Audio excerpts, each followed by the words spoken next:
पनवेल, नवी मुंबई, रायगड परिसरातील बातम्या पाहण्यासाठी आमच्या मी साक्षीदार या यूट्यूब चॅनलला सबस्क्राईब करा. रस्त्याने पायी चालत जात असलेल्या एका महिलेच्या गळ्यातील 2,10,000 रुपये किमतीची 3 तोळे वजनाची सोन्याची चेन आणि लॉकेट काळ्या रेनकोटमधील तिघा लुटारूंनी खेचून पलायन केल्याची घटना मंगळवारी रात्री पनवेलमध्ये घडली. पनवेल शहर पोलिसांनी या प्रकरणातील तिघा अज्ञात लुटारूंविरोधात जबरी चोरीचा गुन्हा दाखल करून त्यांचा शोध सुरू केला.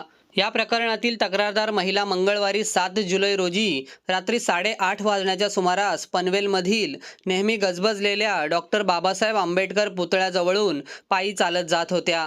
यावेळी त्यांच्या पाठीमागून आलेल्या 3 अज्ञात लुटारूंनी त्यांच्यावर झडप घालून त्यांच्या गळ्यातील 2,10,000 रुपये किमतीची 3 तोळे वजनाची सोन्याची चेन आणि त्यात असलेले सोन्याचे लॉकेट खेचले.